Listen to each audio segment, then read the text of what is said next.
Speaking of Bitcoin, did you see this at all? Any clips on X about who Dave Portnoy is, right? The Barstool guy, Yes, Barstool Sports. but So anyway, so Dave Portnoy, he's the owner Portnoy of effect. Ah, okay, okay, the okay. Portnoy effect. Yeah, yeah. Yeah, Well, yeah, so he's like the owner of and founder of Barstool Sports, which is pretty big on social media. He's actually yeah. a Boston guy, so he's from my neck of the woods, which is pretty cool. But he had Michael Saylor on his show a few days ago, actually, and he has such a big audience of really just young people who just they're really into, I guess, gambling. He does a lot of sports gambling. He's talked about meme coins in the past. He's finally to the point where he's like, I screwed up with Bitcoin. He had Michael Saylor on. He's like, I should have bought some. He's doing right now. He's doing actually. I wanted to share this. He's in a partnership with Kraken right now. So if you went over to Kraken, you can predict the price of Bitcoin. On January 3rd at market open, and the closest prediction is going to win a full Bitcoin. So he's getting onto that Bitcoin hype train now and bringing obviously Michael Saylor. He's the biggest Bitcoiner out there right now. Bringing him Yeah. onto his show. To me, I saw that and I was just like, all right, we're starting to get to that phase where new people are going to be seeing Bitcoin. It's hard to believe from where we are that there are still people who don't know about Bitcoin. But I know just from in real life, like I could mention Bitcoin and some people would be like, never even heard of it. Never mind, don't know what it is. They just never Oh even yeah, heard of it. Younger people, like not only grandmas. Yeah, younger. Well, some grandmas. Like I work in Yeah, like yeah.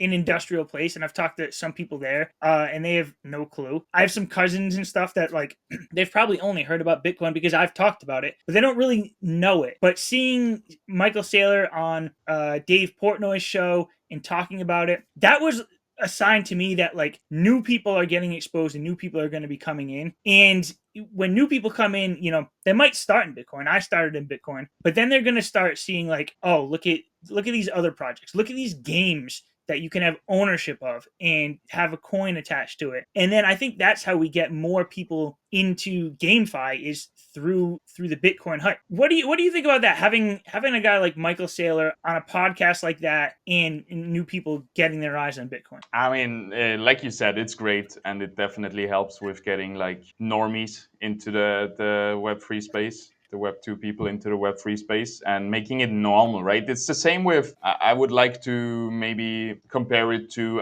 content creators these days, where you have somebody like I forgot his name, but he had like interview with Trump, a streamer, and like streamers and YouTubers are becoming the new media for normal people to watch as well. And I think we see that in all kind of things where it was kind of this nerdy niche thing. Now it becomes more mainstream and more normal to have those things like they're slowly trickling over. So yeah, I think that's going to help a lot. And I think there's going to be more of that because there is a lot of clicks to be made for those big social media channels if they have somebody Yeah. on from Michael Saylor. Like there's a lot of rage bait for people who hate crypto and the other side who love it. Yeah. It's a very polarizing topic, so it's great content, I think. Yeah. And I just like the audience that Dave Portnoy has in Barstool Sports because it's a lot of people who are like, I'd say 18 to 35 is that age. They're into sports. A lot of them probably do sports gambling. They're into, I guess I kind of want to say like the party life. They're like, I mean, I'm not into that party life thing. They're young people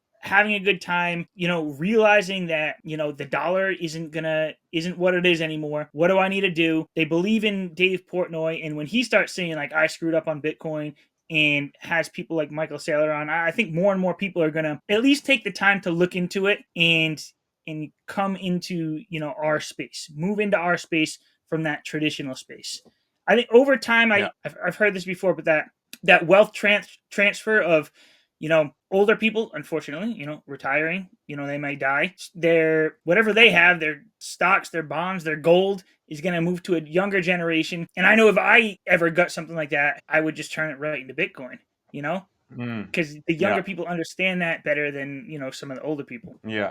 It's not so scary anymore, too. The more you get exposed to it, like if you see it go to 100K, like what was it, 3 weeks ago, and then it dipped down again, you're like, oh, I should have, but good I didn't. And then it goes up to 100K again. I'm like, all right, maybe now, like I see it happen 2 times. And if you see it happen 3, 4 times, you're like, all right, Yeah. maybe I just jump on the train now. I'm so deep into like the Bitcoin crypto thing that when it dips, like I don't even get scared. I'm just like, I'm buying more. Here we go. I Yeah, bought I more made too many yesterday when it dipped. mistakes. You know? Yeah, Yeah. I made too many Well, mistakes trying to predict stuff. I got yeah. all my money in Illuvium, and we're going either to the moon or to zero. I don't care. I'm not touching it, and that's just what it is. Like, Yeah.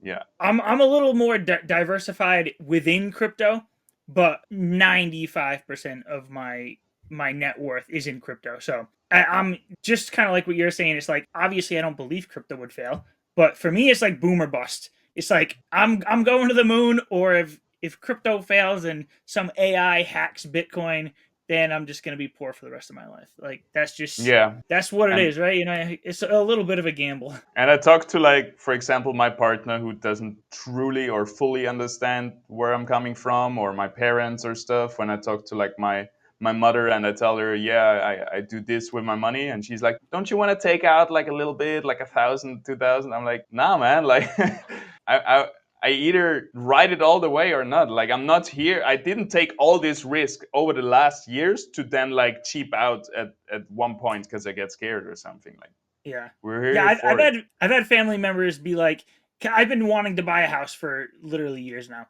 In the bottoms of the bear market, I had family members being like, just take out your down payment on your house and buy a house. And I was like, whatever I would take out right now, I'm thinking that's 5 to 10x on my money if I wait a couple more years. And Yeah. they all thought I was crazy. And then just these past couple weeks with the holidays over here in the United States. You know what they say now? Oh, being a millionaire is overrated. Like once you get there, it's not even going to be enough anyways. And I'm like, all right, like no matter what I do, you're not going to be happy with this. Yeah. You But know? don't forget to take profits, I guess. We shouldn't be Yeah, too yeah, locked up. Like, yeah. yeah. I'm not ready. I think we got 6 to 9 months to go. But I'll definitely. I made that big mistake last bull run of not taking enough profits. Hmm. And I'm not making that mistake this time. This is my Yeah. bull run, my life changing wealth bull run coming up right now that I'm pretty excited for.